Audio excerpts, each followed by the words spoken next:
Olá, voltamos. Então, nessa segunda parte, vamos falar sobre começar a falar, né, sobre representação de funções, né? Então, bom, a gente já viu aquele exemplo de representar a função através ali daquele diagrama, né, diagrama de Venn.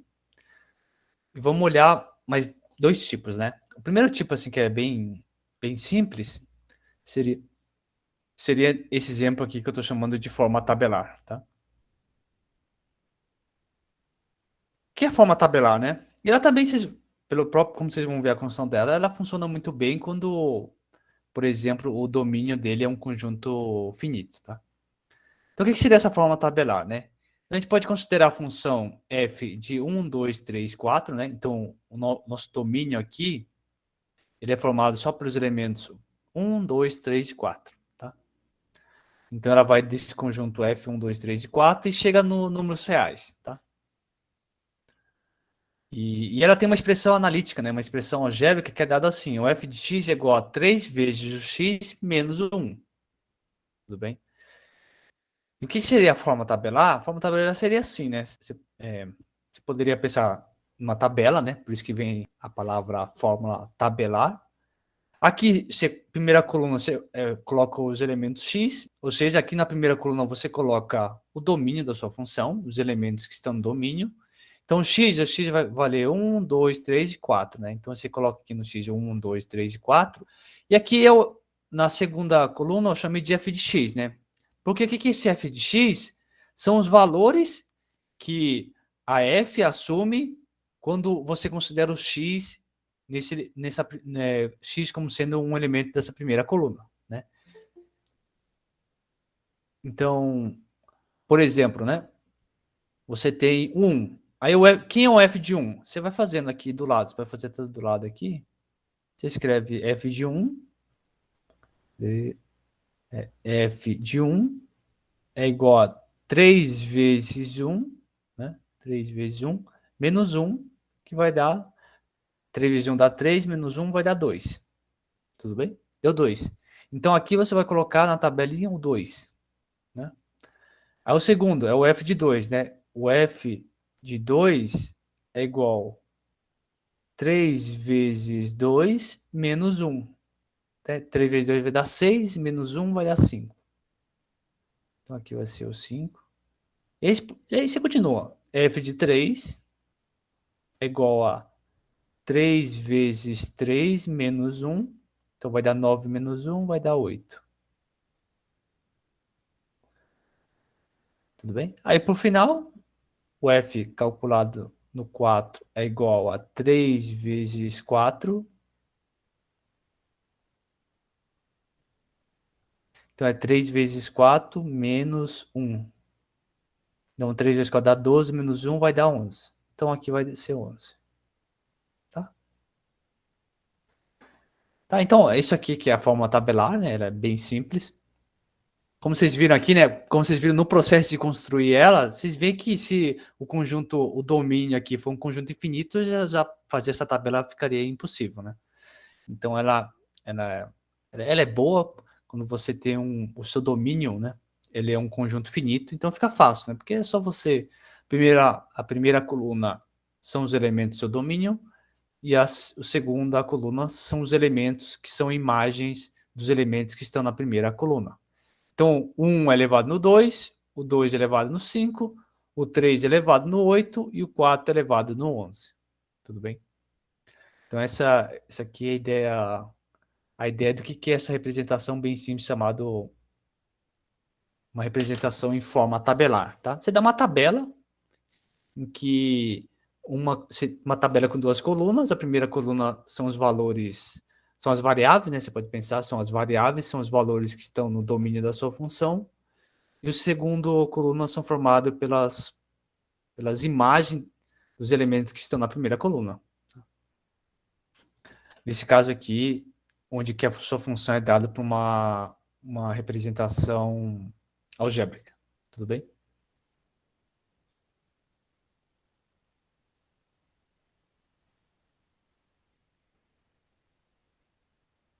Se eu posso dizer que o f de 11 vale 4, Não, não, não. Então, se o f de 11 pode ser igual a 4.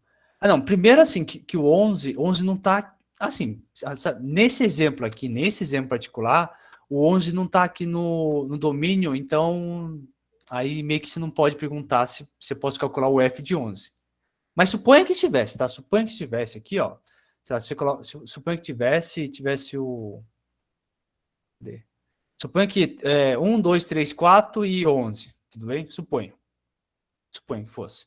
Se tivesse o 11, aí o que você faria? Você teria mais uma coluna aqui, que seria o 11, né? Porque o 11 agora está no domínio. Aí você tem que calcular quem é o f de 11. O f de 11 seria assim, ó. Vou até escrever de vermelho para não confundir. Mas se o 11 estivesse lá, você vai calcular o f de 11, vai ser assim, ó. 11 é igual a 3 vezes 11, né? Menos 1, que vai dar 33 menos 1, que vai dar 32. Então aqui seria o 32. Entendeu? Tá? Então o f de 11 valeria 32. Tá? Talvez o que você está querendo dizer é que o f de 4 é o 11, né? Aí é verdade também. Sim. É isso, né? Isso que tá falando. O f de 1 é 2, o f de 2 é 5, o f de 3 é 8 e o f de 4 é 11. Tá?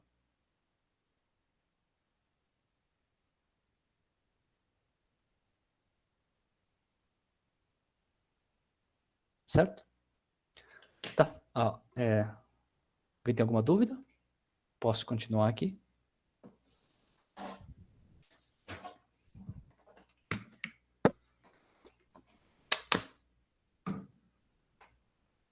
Legal, tá. Então, isso aqui é a forma tabelar.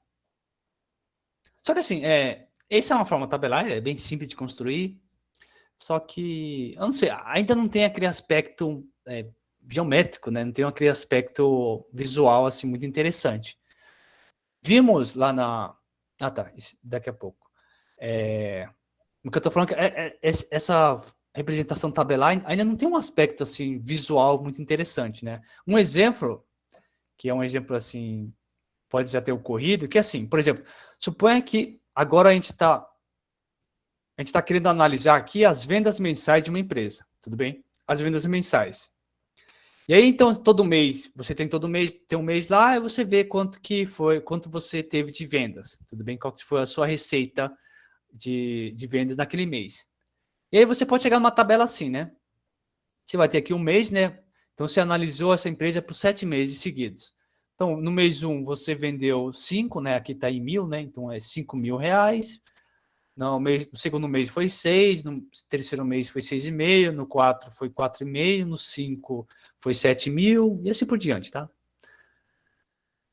Legal. E aí, do jeito que a gente está olhando aqui, já é uma representação da função, né? A função você poderia chamar de função vendas mensais da empresa, e é uma representação em que você está associando o mês ao volume de vendas daquele respectivo mês, tá?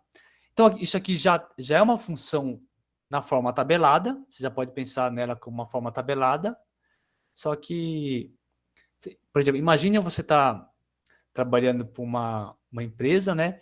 E aí você teria que fazer tipo, seria um estudo de como é que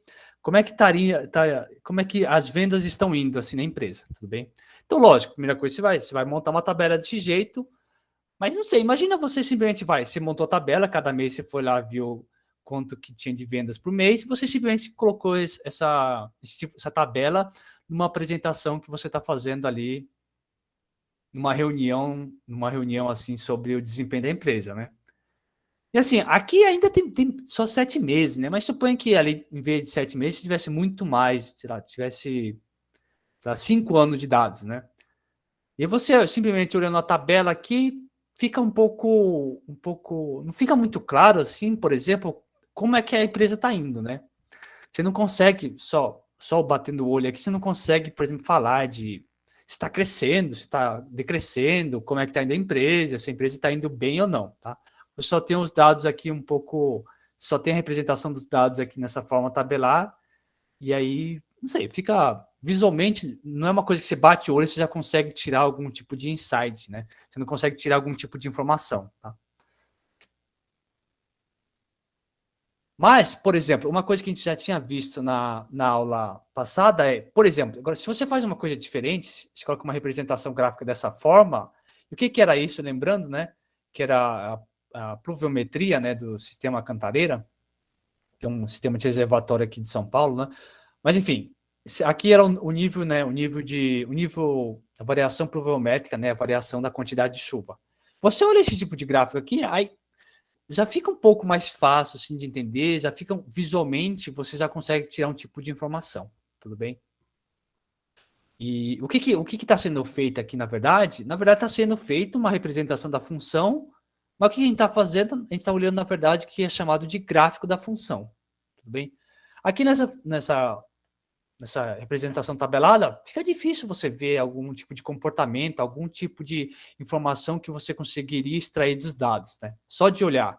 Aqui não, né? Você já consegue ter algum tipo de informação, né? Se você olhar, por exemplo, a pluviometria real, né? Aqui o azul, você já pode ver que, por exemplo, aqui você tem uma espécie de crescimento, né? Geralmente você pode ver onde que os crescimentos, onde na verdade os picos estão ocorrendo aqui nesse mês aqui de, acho que é fevereiro, né? Então aqui é um fevereiro, aí se você olhar por aqui também, ó, onde está ocorrendo esses picos também é fevereiro. Se você, aqui acaba em dezembro, né? Você poderia esperar que aqui, se continuasse a nossa representação, aqui em fevereiro você teria uma espécie de subida, né?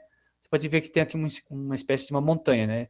Ele desce, aqui no meio de setembro, onde que mais ou menos está, né? Setembro, outubro, onde que estamos agora, tem uma queda, né? Porque o nível de chuva naturalmente cai.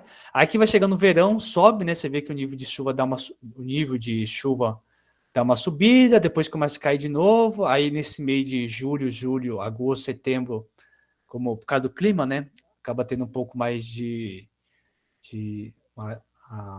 nível de precipitação diminui, então a pluviometria cai, mas já vai chegando ali no verão, né, da chuva, na época de chuva sobe de novo, depois cai, aqui tem um comportamento meio rápido, mas vocês veem que a gente já consegue falar alguma coisa, né, já tem, inferir algum tipo de informação, assim, que até faz sentido, né, quando a gente está falando, comparando um pouco essa pluviometria, quando ocorre a máxima, justamente ali na época de verão, né, mas você vê que a gente já consegue falar, já consegue tirar algumas informações, tirar algumas conclusões, ver se, por exemplo, está fazendo sentido, tá?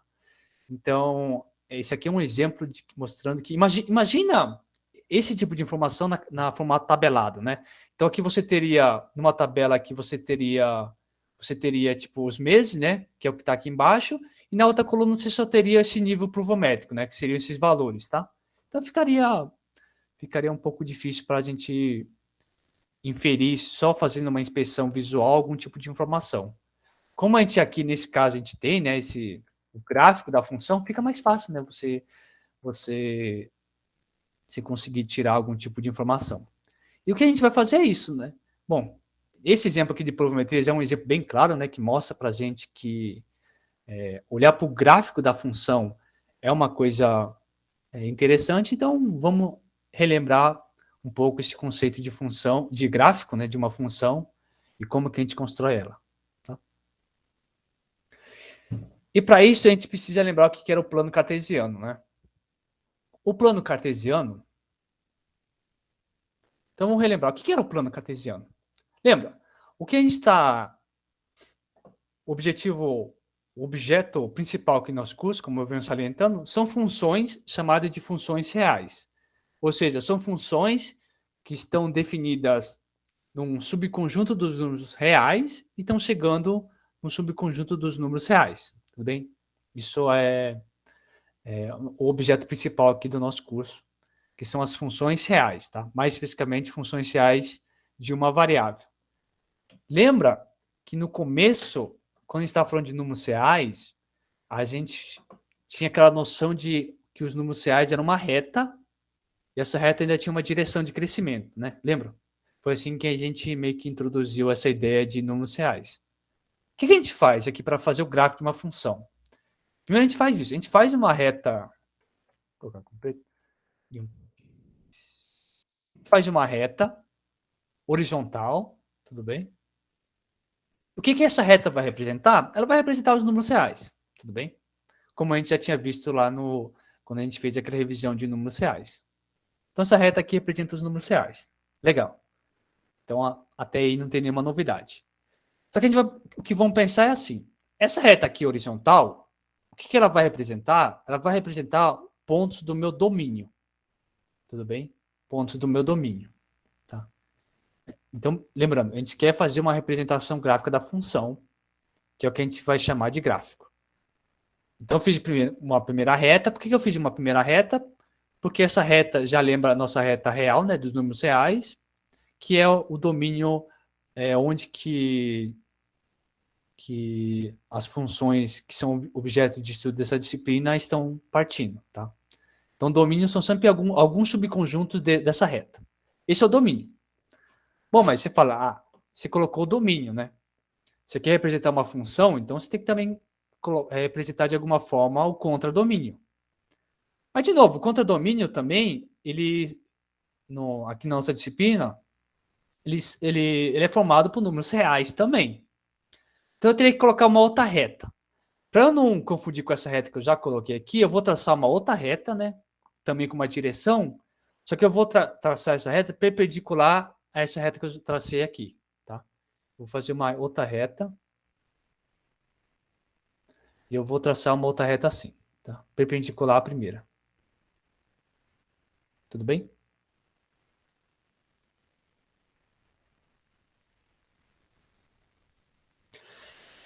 Legal. Legal. E o que que... Tá, então agora eu tenho duas setas que eles são perpendiculares, né? Legal. A primeira, o que eu defino? Eu defino assim, que o ponto onde eles se encontram, onde estão se encontrando aqui, o que que é? Esse ponto, para essa reta aqui, ele vai marcar o ponto zero. Tudo bem? Então, nessa reta aqui, né, lembra quando a gente estava começando a pensar assim, nos números reais, tinha lá um ponto que era o zero. Eu vou supor que essa reta aqui, a vertical, cruza essa reta horizontal justamente no ponto zero. Tudo bem? No ponto zero. Tá legal? Ou você pode pensar assim, que eu começo a contar os números reais positivos nesse ponto ali onde tem esse cruzamento dessas duas retas, tá? E por simetria, bom, se eu coloquei esse ponto aqui como sendo zero dessa reta que está aqui, da reta horizontal, vou fazer isso também para a reta vertical, tá? Então, esse ponto aqui, ó, esse ponto especial onde ocorre o cruzamento dessas duas retas, tá? Eu vou pensar aqui de uma certa forma como sendo a origem das minhas contagens, tudo bem? Tanto é que esse ponto aqui é chamado de origem do sistema cartesiano, tá? Então ele vai marcar tanto o zero dessa reta que está aqui na horizontal, como o zero da reta que está na vertical. Segunda coisa, né, como a gente está falando de números reais, já tem essa questão de reta e ainda ela é orientada, essa orientação que está aqui dessa flecha, não sei se está dando para ver, essa orientação aqui dá para a gente o sentido onde os números reais crescem, tá bem? Então, cada vez que você vai vindo para cá, os números reais vão crescendo. E para cá também, como eu tenho já essa seta aqui para cima, né, apontando para cima, cada vez que você vai aqui para cima, os números vão crescendo. Tudo bem? Legal. E o que você faz aqui? Então, aqui eu vou ter os números reais. Então, por exemplo, eu vou ter o primeiro número aqui. Primeiro não, né? Mas eu vou ter o número. Eu vou ter o número 1 aqui. Tudo bem? Vou ter o número 2 aqui. Assim sucessivamente, vou ter o 3 aqui. Aqui eu também vou ter o número menos 1. Aqui eu vou ter o número menos 2. Aqui eu vou ter o número menos 3, tá? E assim por diante. Aqui eu vou ter um positivo. Aqui eu também vou ter o número 1, o número 2 positivo, o número 3, assim sucessivamente. Aqui embaixo eu vou ter o menos 1. Aqui eu vou ter o menos 2. E aqui embaixo eu vou ter o menos 3. E assim, eu só estou escrevendo alguns pontos, tá? Então aqui que eu disse que eu vou ter o 1, aqui eu vou ter o 2, aqui eu vou ter o 3, e aqui vai ter o 4, 5, assim sucessivamente.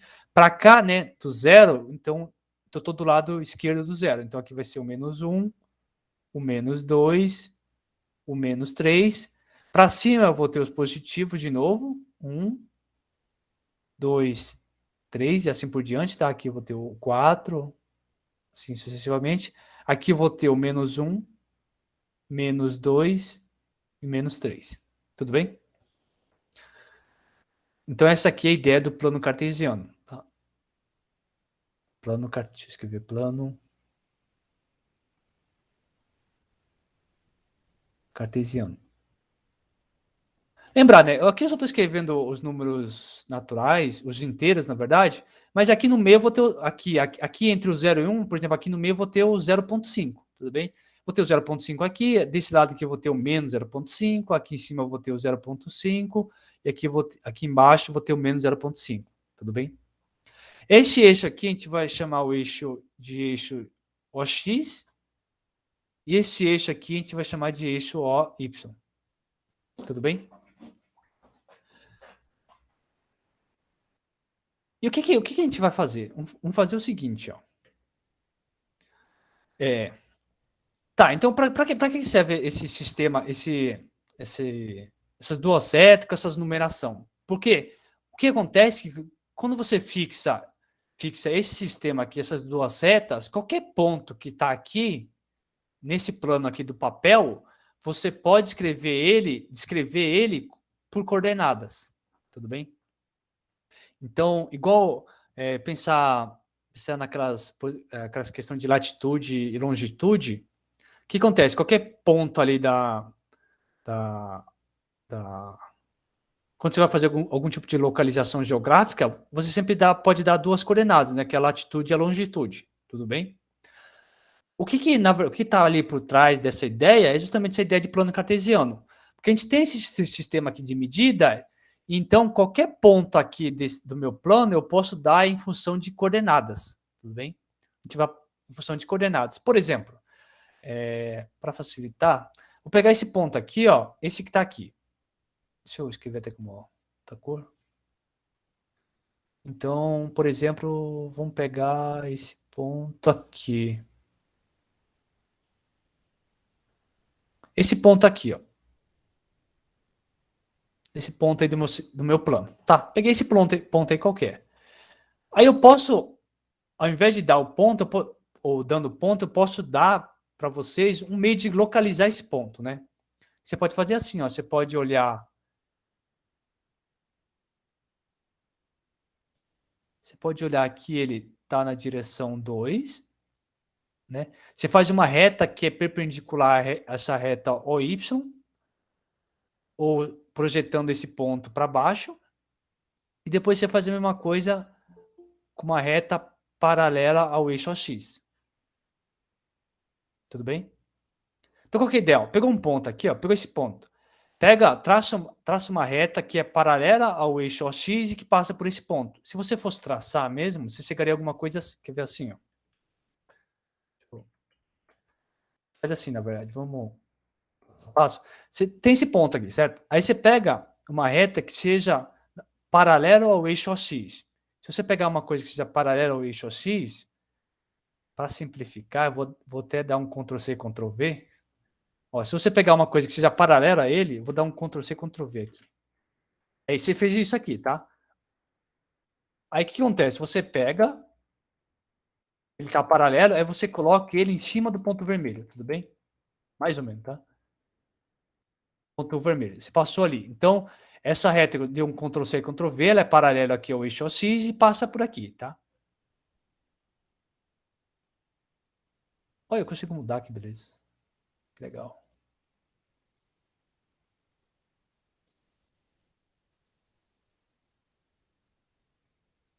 Então a gente fez isso, tudo bem? Só pegou uma reta que era paralela ao eixo X, deu Ctrl+C, Ctrl+V, né? Copiou só para dizer que está paralelo e moveu ele até aqui. O que você vai fazer? Faz a mesma coisa para esse. Ó. Se eu vou dar um Ctrl+C, Ctrl+V, aí você move o que você copiou. Ou seja, quando eu estou dizendo copiando é porque ele está ficando paralelo, tá? Então, a reta paralela, você deu Ctrl+C, Ctrl+V, colocou justamente onde está o ponto vermelho, tá? Só vou mudar o tipo dela, só para ficar mais... Ué, essa aqui eu não consigo mudar? Mudei, tá. A gente fez isso, tudo bem? Pode esquecer essas pontinhas que ela não faz parte. Então, fazendo isso, o que acontece? Você vai ver que você chegou aqui no 2, você vai bater no número 2 aqui e bater no número 1 aqui, tudo bem? Aí o que acontece? Você vai usar esses dois números que a gente chegou fazendo esse dois translados dessas duas retas. Vou chamar esse ponto aqui de ponto P, tá? Mais ponto P. Então, o que acontece? Esse ponto P, vamos dizer que as coordenadas, primeiro é o 2, tá? Primeiro, então, o x, o 2. Depois, o 1, que a gente chegou aqui. Vamos dizer que isso aqui são as coordenadas do ponto P. Tá?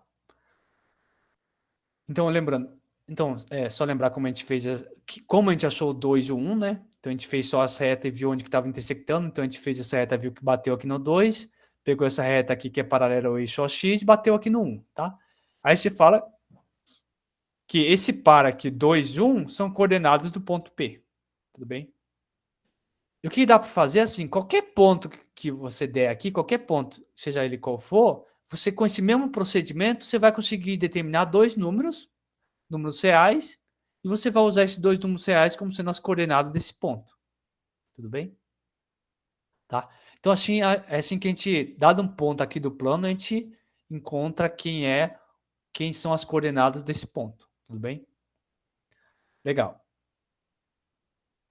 Então, dado um ponto, esse ponto P que a gente colocou aqui, de forma arbitrária, como que a gente vai passar as coordenadas? Dá para fazer o contrário. Bom, se todo elemento assim, dessa forma, todo par dessa forma vai determinar um ponto, então eu posso também fornecer os pontos através das coordenadas. Eu poderia falar assim, ó, legal, então quem é, escrever com outra cor, quem é, por exemplo,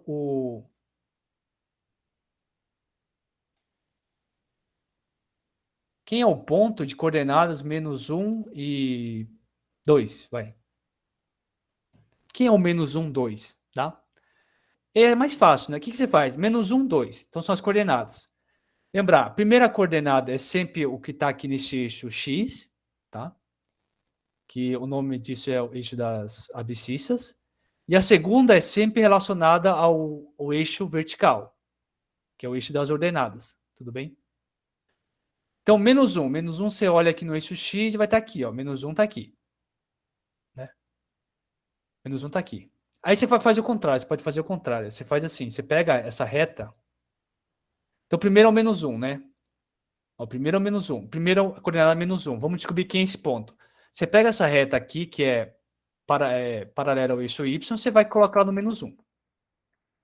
Procurar no menos 1. Legal. Aí a segunda é o 2. Agora você vai mover então essa reta. Essa reta você vai colocar onde? No 2.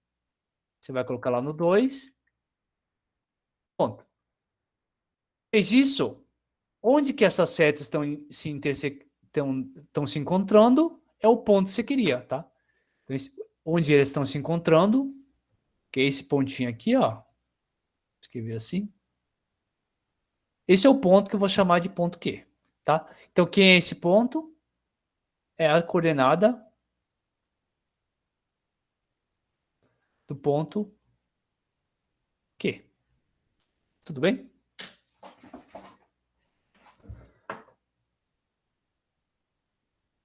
Tudo bem? Ficou claro o que...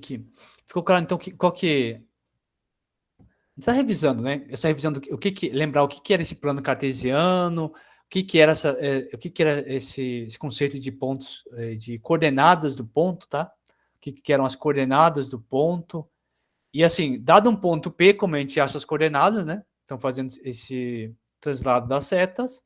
E também, dada a coordenada, como é que você acha o ponto correspondente no plano?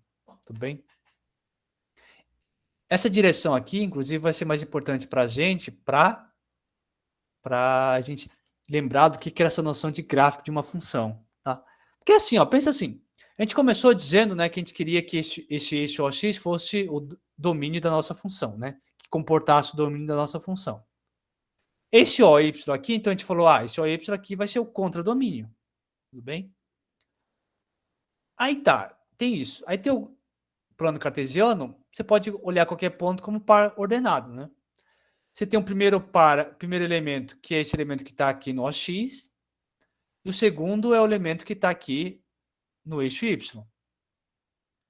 Aí, o que é a função? A função é o seguinte, a gente vai pegar um plano cartesiano, igual que está aqui, tá? Igual que está desenhado aqui, e a gente vai fazer o seguinte, a gente vai desenhar nesse plano, no plano cartesiano pontos, tá? A gente vai desenhar vários pontos.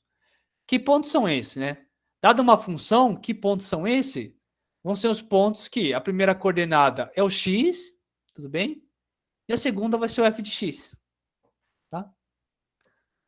Então é simples assim. E isso, esse conjunto desses pontinhos que será para a gente chamado gráfico da função. Tudo bem?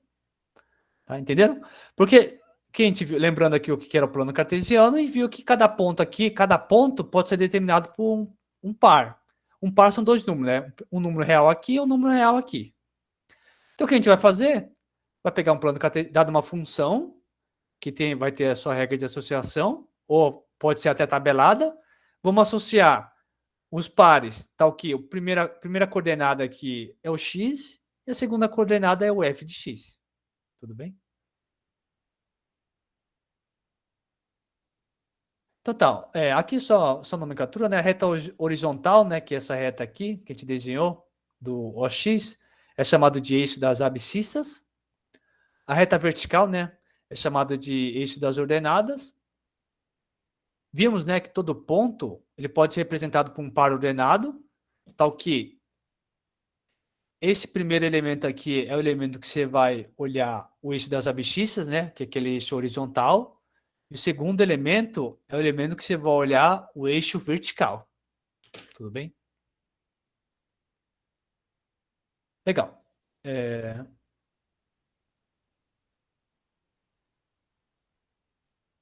Então, lembrando o nosso exemplo que a gente tinha lá, a gente tinha aquele exemplo de vendas mensais, né? Então a gente tinha lá nosso exemplo que tinha essa função que era na forma tabelada. O que vamos fazer? Vamos fazer a representação gráfica dessa função. Tá? Então vamos fazer o gráfico. Aí para fazer o gráfico, a gente pode usar, vou usar esse papel aqui um pouco mais especial, que vai facilitar a nossa vida. Então a gente quer fazer o gráfico dessa função. Então aqui já está um pouco mais fácil, mas o que a gente tinha que fazer? Tinha que desenhar aquele plano cartesiano. Nosso plano cartesiano tinha o quê? Tinha uma reta horizontal aqui, tá? Que era o eixo das abscissas, né? Que era aquele eixo que a gente chamou de OX. Tudo bem? Aí depois disso, o que a gente fazia? A gente ia lá, desenhava uma outra reta, né? Perpendicular à reta horizontal, então ela é uma reta vertical, que a gente chamava ele de eixo das ordenadas, ou OY.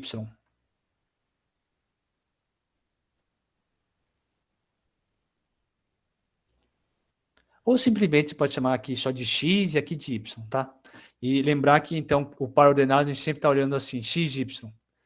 Então, você poderia simplesmente pensar, em vez de escrever OX aqui, OY, você pode pensar que aqui é onde você vai colocar os elementos que estão no x e aqui os elementos que estão no y. Tudo bem? Legal. Então, a gente já tem nosso sistema coordenado aqui. O que a gente fazia? Então, a gente ia associando. Então, tem o mês 1, 2, 3, 4, 5, 6, 7. Eu vou aproveitar que aqui já está quadriculado. Então, eu vou fazer assim. Eu vou pular de 2 em 2. Aqui eu vou chamar de 1. Aqui eu vou chamar de 2. Aqui eu vou chamar de 3. 4. Tá? Então, lembrar sempre a ordem, né? Essa flechinha aqui indica onde que a direção em que os números reais estão crescendo, né? Por isso que eu estou fazendo nessa ordem. 4.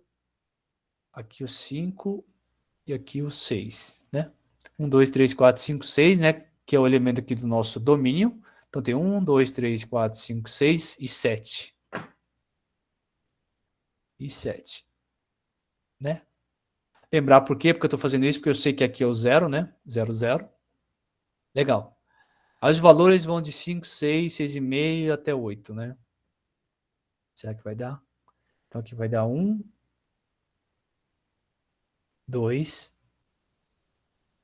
3, 4, 5, 6. Aqui não acabou não dando. Deixa eu fazer uma pequena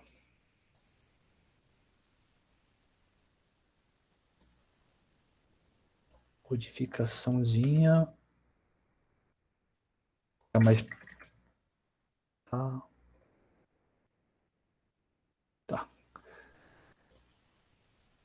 Vou continuando. Opa, não, estragou meus números. Estragou um pouco. Esse é o 1, esse é o 2, esse é o 3, esse é o 4, esse é o 5, esse é o 6. E o Y tá lá para cima. Tá. Continuando, então 6, 7, 8. Acho que até o 9, né? 9. Até o 8. Tá. Então o que a gente faz? Como é que a gente. Então a gente já tem aqui uma. Né, tá dado um zoom, mas pensa que é o mesmo sistema cartesiano que a gente já tinha visto ali no primeiro exemplo. Aqui eu só coloquei, só deixei exposto, né, os números que estão no nosso domínio, que é 1, 2, 3, 4, 5, 6 até o 7. E aqui também eu só coloquei os elementos ali que estão próximos dos números que estão no nosso contradomínio, tudo bem? Como a gente vai fazer a associação? Então, o que eu disse? Que vamos olhar o par xy, tá? Que o x é um elemento do domínio, e o y, na verdade, é o f de x, tá? Então, na verdade, o que a gente está olhando aqui, onde o xy é, na verdade, o x e o f de x, tá? Aí, e quando você tem a função tabelada, fica fácil, né? Aqui, ó. Então, esse é o x, né? Esse é o x, e aqui é o f de x, tá? Então, você coloca, olha. Então, o primeiro elemento é o 1, vai estar associado ao 5, certo? Então, o primeiro par, você pode até escrever aqui, você pode pensar que o primeiro par vai ser o par 1, 5, certo? Aí você vem aqui, ó, nosso sistema cartesiano,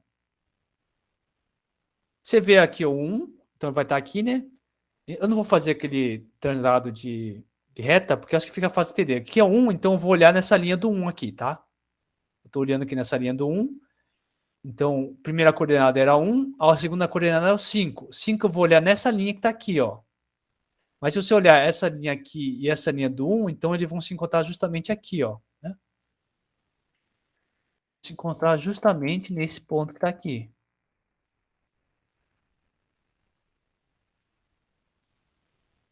Tudo bem? Porque é na coordenada 1 e a segunda coordenada é o 5. Tudo bem? Legal, então a gente fez o primeiro ponto e depois. O primeiro ponto era 1, 5. E você continua aqui, então o segundo ponto vai ser quem? Vai ser o 2 e o 6. Aí o 2 e o 6, então vamos lá, o 2 vai ser nessa reta que está aqui e vai pegar no 6. 6 é a reta que estaria por aqui. Então o 6 está aqui, o 2 vai encontrar aqui, o segundo ponto é justamente aqui, né? O segundo ponto é aqui. Tudo bem? Por quê? É o ponto de coordenadas 2, primeira coordenada 2, segunda coordenada 6. Legal?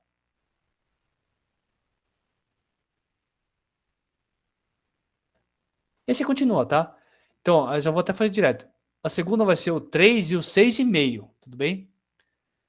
3 e o 6,5. Então, o 3, que vai estar aqui nessa linha. Agora é um 6,5, né? Eu não escrevi o 6,5, mas o 6,5 tá aqui no meio entre o 6 e o 7. Então, ele vai estar justamente nessa reta que está aqui. Então, o 3 e o 6,5 que vai aparecer por aqui.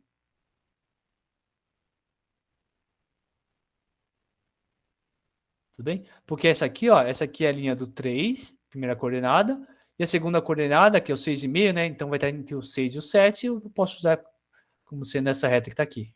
Tudo bem? Legal. Então, 3, 6,5. Agora, 4 está associado ao 4,5. Então, eu vou lá no 4, vejo aqui o 4, 4,5, o meio, 4,5 vai estar por aqui. E associando com 4, então vai vir para cá. Então, 4, o par 4, 4,5 é esse ponto que está aqui. A gente continua, depois o 5 vai estar associado ao 7. Então, o 5 que está aqui vai estar sendo associado ao 7, que vai ser por aqui. É isso, né? 5 está sendo associado ao 7, tá? 5 e o 7. Aí depois o 6 vai estar associado ao próprio 6. Então o 6 vai estar associado ao 6. Então o 6 está aqui, aí o 6 vai estar aqui. Então o 6 está associado ao 6. Por último, o 7 vai estar associado ao 8. Então o 7, que é a última linha, vai estar associado ao 8.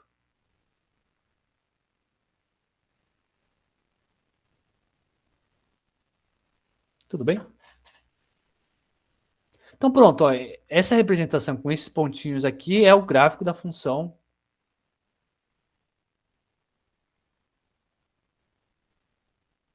É o gráfico da função, gráfico de f, onde f é aquela função, que era a função vendas, né? Tudo bem? Então esse conjuntinho de pontos que está aqui representado,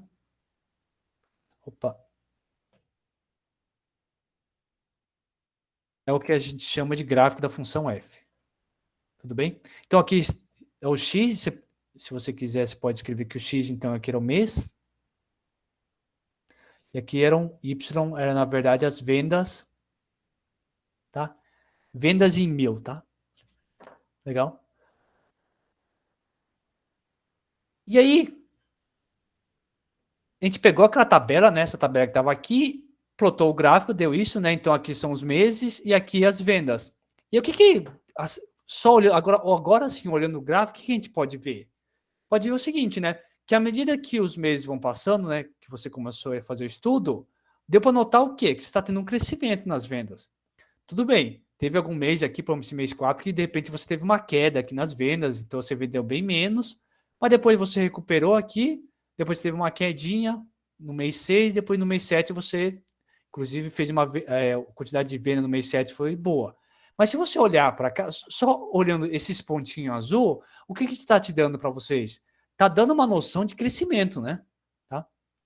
Meio que crescimento nesse sentido assim que é de se esperar alguma coisa desse tipo, assim, né? Parece que você consegue enxergar que está tendo um crescimento. Então, à medida que os meses vão passando, assim, olhando esse comportamento só desses pontos, você poderia até que meio que esperar que as suas vendas fossem o quê? Aumentando com o tempo, tudo bem? De novo, claro, tem meses que, por exemplo, esse mês 4 aqui, que teve uma queda, então isso aí pode estar associado a algum fator atípico, né? Então você teve uma queda nas vendas, mas depois subiu de novo, caiu um pouquinho, depois subiu no último mês. E assim, só olhando para esse gráfico, né, não considerando essa retinha azul que eu desenhei, mas só olhando os pontos, dá uma certa noção, né, de que suas vendas estão crescendo, né?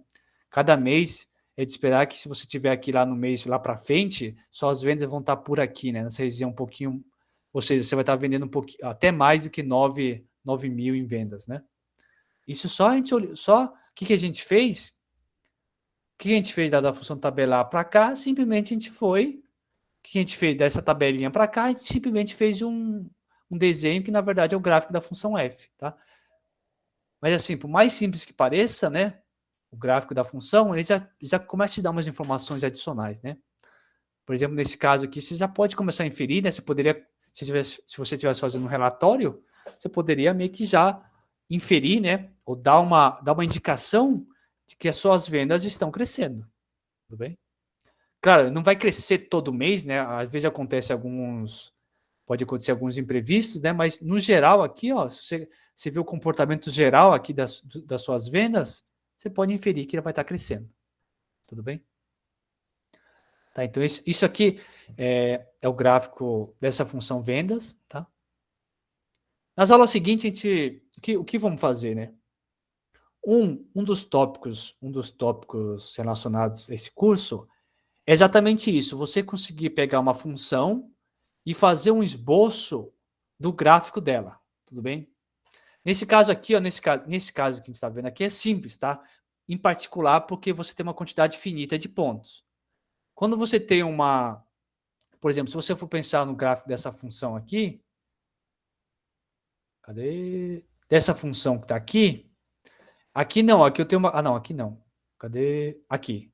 Esse tipo de função, tal que a quantidade de pontos no domínio são infinitos, já é um pouquinho mais complicado de desenhar, tá? E é isso que a gente vai acabar explorando nas próximas aulas. Nas próximas aulas... Cadê? Aqui, esse tipo de função, tá? Que tem tipo, os pontos delas aqui no domínio é finito, são casos bem particulares, tá? E a gente coloca aqui porque fica mais fácil para fazer os desenhos e para deixar mais ilustrativo os conceitos que estamos estudando. Mas o que vamos acabar vendo bastante aqui no curso são funções em que o domínio tem uma quantidade infinita de pontos, tá? O que vamos fazer nas próximas aulas vamos estudar algumas funções elementares que já é conhecida de vocês e como que é o comportamento do gráfico delas, que vai ser fácil de desenhar, tá? Porque são elementares. Para funções mais complicadas, o que vamos ver lá no decorrer do curso, mais ou menos ali quando tiver um pouco mais para o meio do curso, na verdade, vamos desenvolver métodos para conseguir fazer um esboço do gráfico de forma um pouco melhor. Tudo bem? Nesse caso aqui, nesse caso simples, que é um caso finito, esse aqui é o gráfico da função e é isso, tá? Não vai alterar muito mais do que isso. Mas o que vamos ver começar vendo, por exemplo, na aula seguinte, é que em algum tipo de função, que são as funções elementares, a gente também consegue desenhar o gráfico delas e vai ser um pouquinho diferente desse daqui, tá?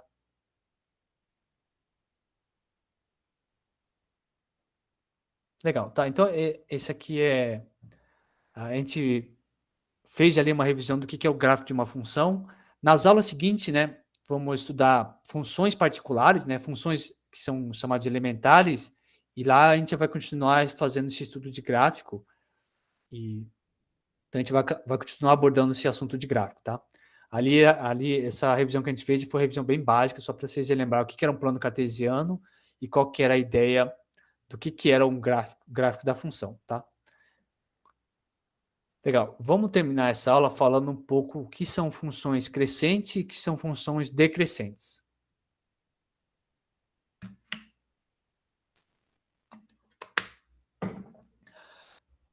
Tá. Então, eles são definições, tá? E antes de dar definições, queria mostrar em exemplos práticos e exemplos que a gente já viu.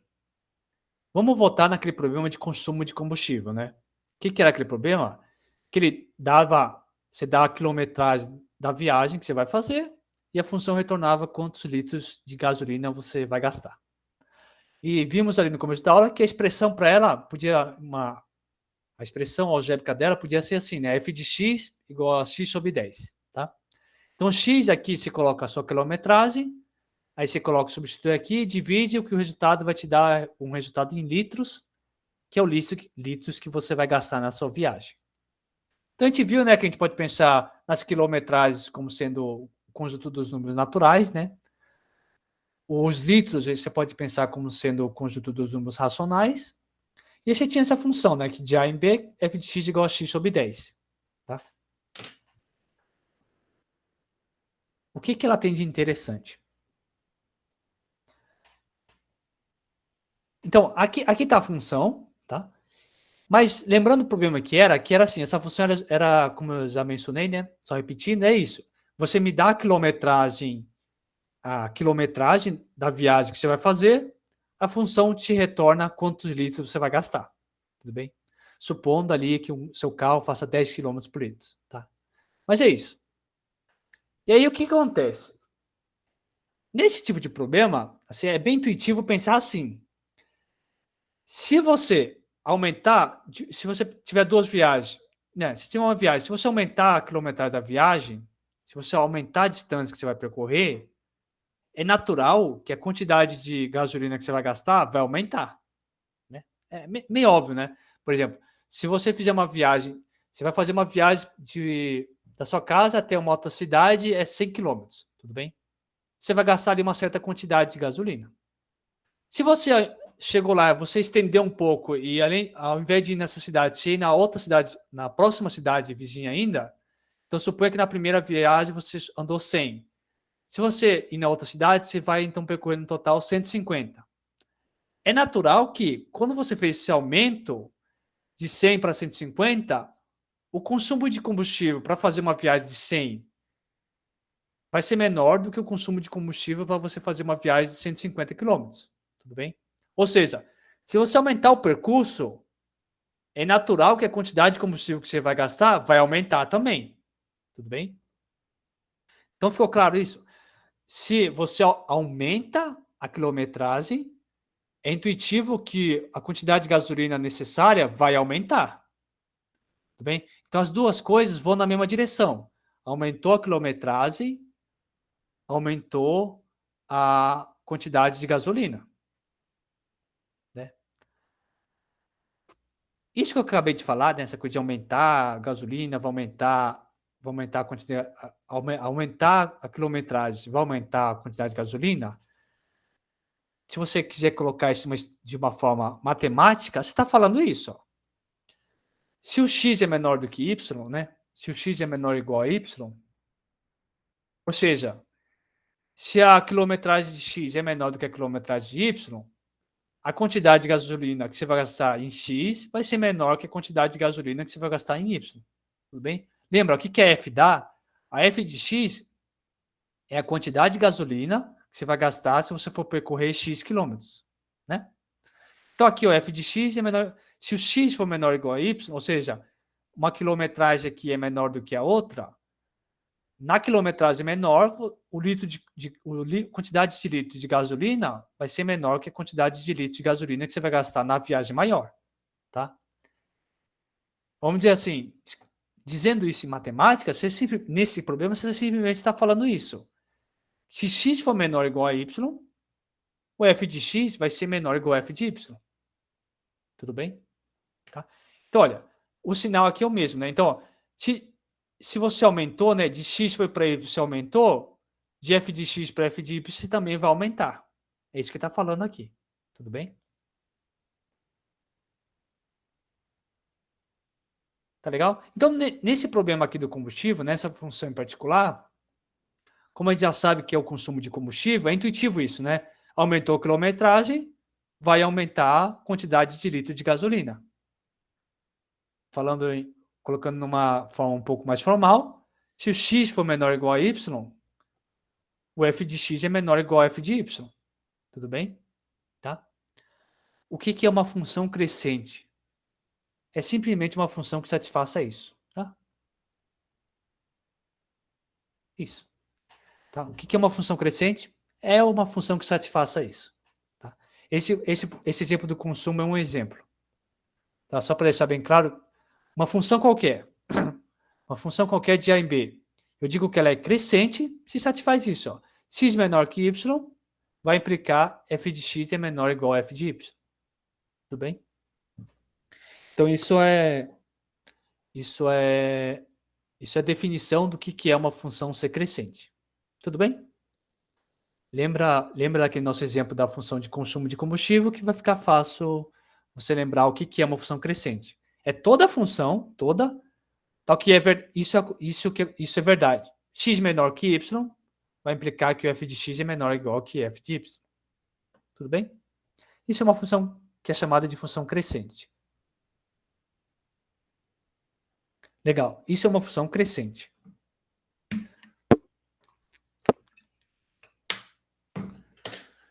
Então, um exemplo de uma função crescente é aquela função de consumo. Outro exemplo é aquele exemplo da nossa aula anterior. Outro exemplo é aquele exemplo da nossa função anterior, que era a função, lembra? Aquele exemplo, função altura, né? Lembra? Aquela função do prédio, né? Que para cada andar, você associava a distância do chão até aquele andar. Tudo bem? Então, outro exemplo de uma função crescente é isso. E faz sentido, né? Se você está no andar, você tem dois andares, né? O x é um andar e o y é outro. Se o x está aqui e o y está aqui, Ou seja, se o x é menor que y, faz sentido que a altura do x em relação ao chão seja menor do que a altura do y em relação ao chão, né? Na verdade, esse exemplo seria até melhor para dar um exemplo do que é uma função crescente, né? Tá? Porque ficou claro, né? Lembra, função altura, aquele exemplo do prédio, era isso. Para cada andar, ele associava a altura daquele andar em relação ao chão.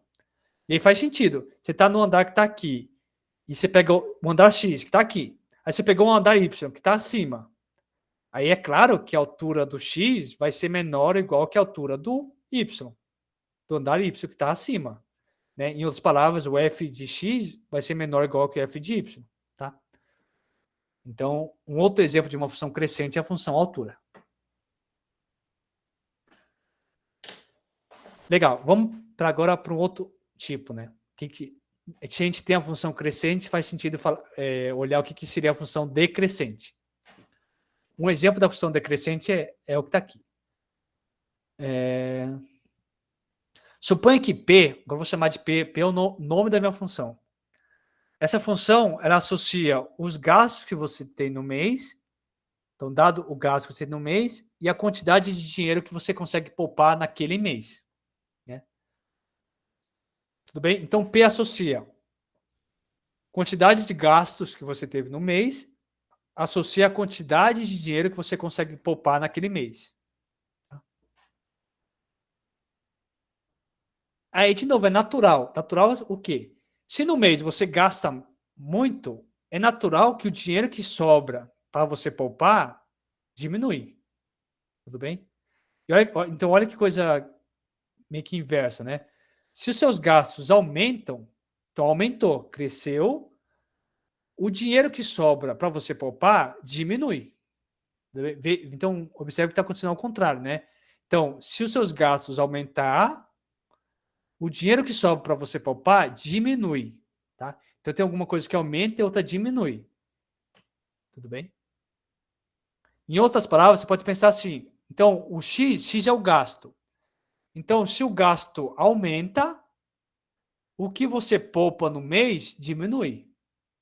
Então, no X você gastou quantidade X e no Y você está gastando Y. Então, se o X é menor que Y, quer dizer que nesse mês você gastou, no mês Y você gastou mais do que no mês X. Então, o que você vai poupar no mês Y vai ser menor do que você poupa no mês X. Tudo bem? Então, tem essa questão, é o contrário.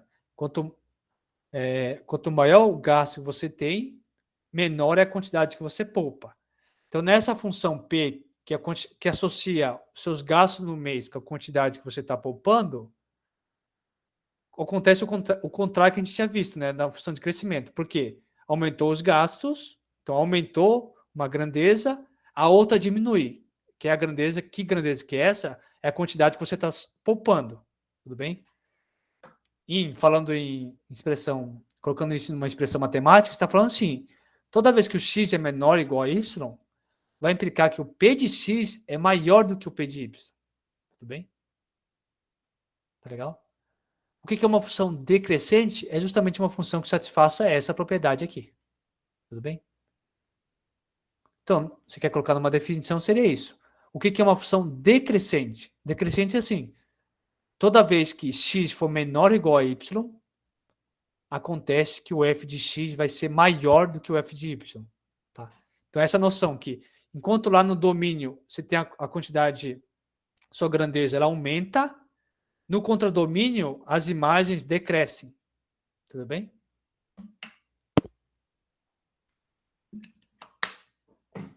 Então, um bom exemplo é isso. Pensa numa função que associa os seus gastos no mês com quanto dinheiro você vai poupar.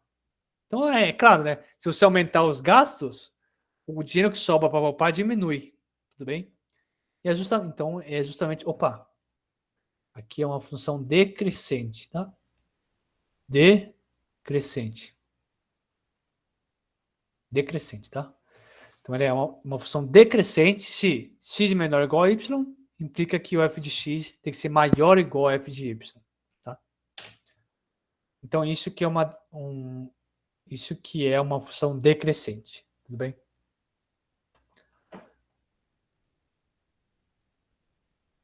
Legal. Dada uma função, ou ela é crescente ou ela é decrescente, não necessariamente, tá? Ele pode ser que não seja nenhum nem outra. Um exemplo, é um exemplo da pluviometria aqui, né? Porque, ó, à medida que, se você pensar na ordem como sendo os meses, a sequência dos meses, você pode olhar aqui, de setembro de 2014 e você olhar março de 2015, então, em setembro a pluviometria estava aqui, e em março de 2015 estava aqui. Ó, então, aumentou, vamos dizer assim, temporalmente, né? Setembro de 2014 é menor que março de 2015, e a pluviometria de setembro de 2014 a março de 2015 aumentou. Então, aumentou aqui na escala temporal, aumentou a pluviometria. Daí tudo bem, mas se você agora pegar setembro de 2015, cadê? Se você pegar agora setembro de 2015 e também comparar com março de 2015, você teve um aumento temporal, aumento no sentido cronológico, né? Você teve um aumento cronológico, só que a pluviometria saiu de 300 e caiu para, sei lá, aqui deve ser 50. Caiu para perto de 50, caiu. Então teve um aumento cronológico, né, que foi de março para setembro, só que o valor da função, né, que esse azulzinho aqui, caiu de 300 para perto de 50, caiu. Então nessa parte você poderia até falar que teve um decrescimento, tudo bem? Então esse aqui é um exemplo de uma função que ele apresenta pontos que você pode falar que cresceu e pontos que decresceu, tudo bem? Então esse exemplo de pluviometria é um exemplo de uma função que não é crescente nem decrescente.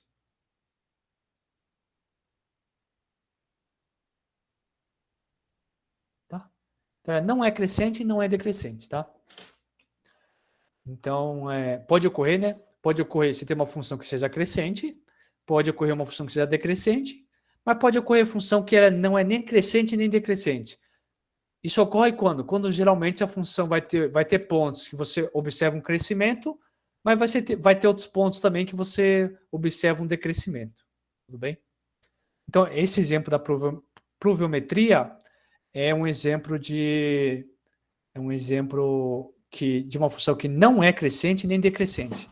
Porque pensa assim, se ela fosse crescente, o que aconteceria? Aconteceria que à medida que os dias vão passando, né, no caso aqui os meses, à medida que os meses vão passando, se fosse crescente, se essa função de pluviometria fosse crescente, à medida que o tempo vai passando, a quantidade de chuva vai aumentando. Então, nossa, ia chegar um tempo que você ia ter um dilúvio e ia acabar tudo, né? Porque se cada mês vai aumentando, nem que seja pouquinho, vai chegar um momento que vai chover muito e isso não faz muito sentido, né? Por outro lado, se você falar que ele é decrescente, então você está falando assim que cada mês a quantidade de chuva vai decaindo, né?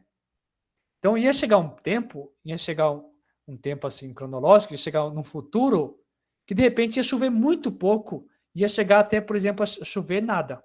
Quando chegar a parte de chover nada, ia chegar até zero, tipo, não ia ter mais chuva, né?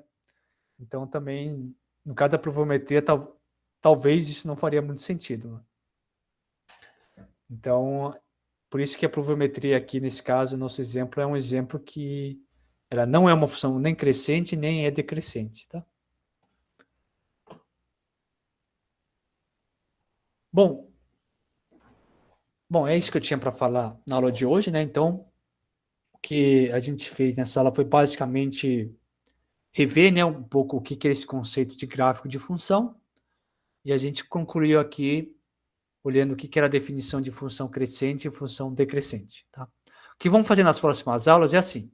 Então, a gente fez lá uma revisão do gráfico de uma função para lembrar o que eram os conceitos essenciais. Nas próximas aulas, vamos olhar alguns tipos de funções especiais, tá? Especiais é mais no sentido assim são funções elementares, né? Vocês, de novo, é uma revisão, né? E lá vamos ver que a gente consegue desenhar o gráfico dela de uma forma um pouco melhor e também fazer o estudo de quando a função é crescente ou decrescente. Tudo bem? Mas é isso que eu tinha para falar na aula de hoje. Alguém tem alguma pergunta, alguma dúvida? Eu vou encerrar aqui a gravação.